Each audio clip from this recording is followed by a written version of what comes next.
of all the candidates, Ron DeSantis was, I think, perfect on this issue.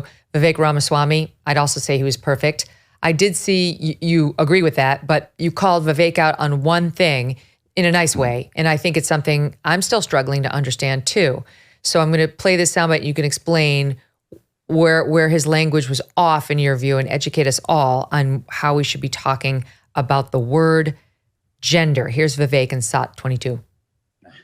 And you know how we're doing it? We're doing it by speaking the truth at every step of the way. There are two genders in this country. Period. That is the truth.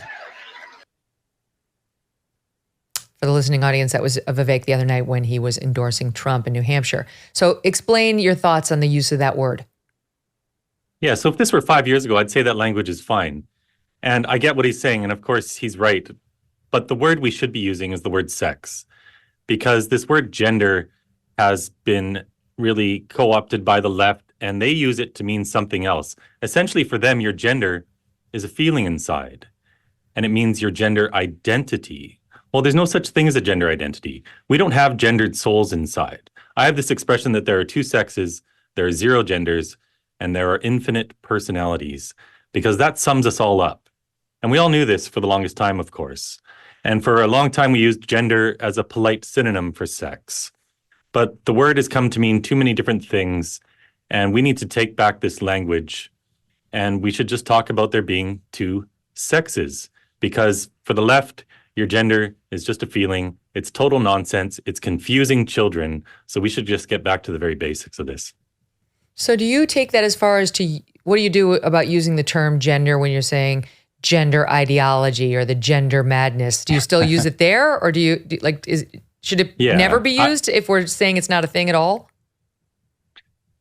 So I realize, what I'm pushing for, this is a big ask, but yes, I do use the words gender ideology. And essentially this ideology really started in the late 50s with a doctor from Johns Hopkins University named John Money, who coined the term gender identity. And this theory of gender identity was floating around academia for decades in obscure corners of these universities. And that was okay. It wasn't affecting the large society in a whole, but it's really emerged from these universities into the mainstream, where we're now teaching children that they all have a gender identity.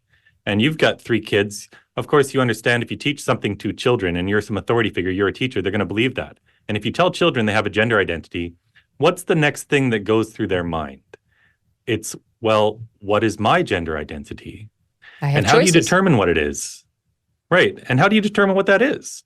No one can define this. I ask this question all the time. No one can tell me what it is. But if you look at all of the materials that these trans activists make, essentially, it's all based on stereotypes. So if you're a tomboy, well, maybe you're an actual boy.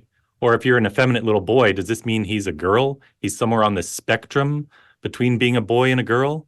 This is all complete nonsense. There's no right way to be a boy or girl. This is the message we should be sending.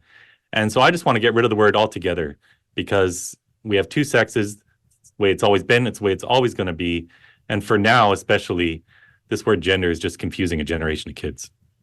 It's gotten so crazy. We went from being tolerant of a very small sliver of the population that had, I think, back then, 15 years ago, was suffering with a genuine mental illness or problem related to their gender and like what body they were supposed to be in, quote unquote, into this radical fad that is spreading like the plague. It's like a contagion that we can't seem to contain.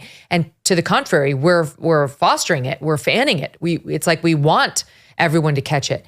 Just before I came on the show, I was scrolling on X, and somebody had posted that they brought their cat in to the vet, and they had to fill out one of those forms. This is the name of my cat. This is why this is what kind of cat it is. This is why I'm bringing him in. And they had gender. They wanted male, female, non-binary, or other for his cat. We've lost our minds. This is a great point. And I bring this up sometimes in these conversations I have on the street. I say, do dogs have gender? Do chimpanzees have a gender? Why is it only humans who have a gender that might be different than your sex? And what does it mean for a girl to be a boy? Nobody can ever answer these questions. But, I think when people are having these conversations, a lot of people don't know how to talk about it. And so the number one thing you can do is really this Socratic method of debate. It's asking questions. For most people, this isn't complicated. If people know nothing about this and you tell them what's going on, you tell them we're blocking puberty in perfectly healthy children, right away they're horrified. But for the people who are on the fence or maybe a bit aggressive or hostile, just ask them questions. What does it mean for a girl to be a boy? And then pause because they have no answer and say things that they agree with. This is a very successful strategy because people will come at me on the street, for example, thinking I'm some terrible bigot. And they're really amped up. They have this adrenaline dump. Sometimes they're literally shaking. And I'll just say, look, first of all, children are beautiful just as they are. If a girl is a tomboy, fine. If a boy's more effeminate, whatever. And every single leftist, no matter how far left they are, will agree with that statement. So in that moment, you've done this beautiful thing. You've created this moment of cognitive dissonance where there's now two ideas going on in their brain. They came in this conversation thinking you were evil. Now you said something they can't help but agree with. And hostile people are never going to agree with you in that moment, but they're going to go home and they're going to have to make sense of this because ultimately we have a huge percentage of our youth who have been deceived. And a lot of the people pushing this are not evil. They've just been lied to. And we just need to get the truth to them. And you don't do that by hammering away at them. You do that by finding sources of agreement and getting them to think about their own beliefs. Mm-hmm. It's so dark because what has happened in most of these cases is these people with an agenda, and in some instances it's the money people, like whether it's the Pritzkers or it's the hospitals that stand to earn millions of dollars thanks to these procedures. They push this narrative and the schools sign on and they exploit children's, I think oftentimes women's, but also men's natural desire to be tolerant, to be kind, to want to understand and like open up the tent for people who are other and try to make things easier for them. And it's maybe a good thing in general that their instincts aren't, I distrust somebody telling me to do this. I reject your assertions that this person needs my support. I think I'm being misled. Those are not our instincts, but in this lane, they need to be. That's right. So the left has been very successful with language. All the terminology they use is the exact opposite of what this is. It's not gender-affirming care. This is child abuse. It's not top surgery. It's a radical elective double mastectomy. It's not bottom surgery. It's creating a lifelong medical patient. These boys have to dilate this wound that gets created for the rest of their life.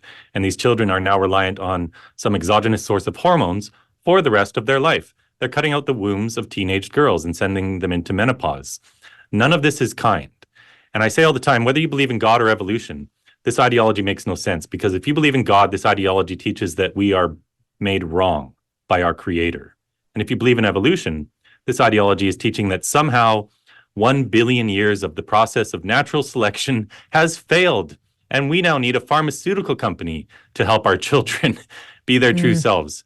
It's total madness. This whole thing is experimental, yet you can't even bring this to the quality of being a legitimate experiment, because with actual experiments, there are guidelines to follow, there are rules, there are objectives you're trying to achieve. All of this is just the Wild West. True or false? Using your tax refund to pay off credit card debt is smart. False. Donewithdebt.com published a strategy designed to let you keep your hard-earned tax refund and reduce or eliminate credit card debt. Doesn't that sound better? Most Americans owe thousands in credit card debt. That'll take years to pay off. Been there, if you ever do it.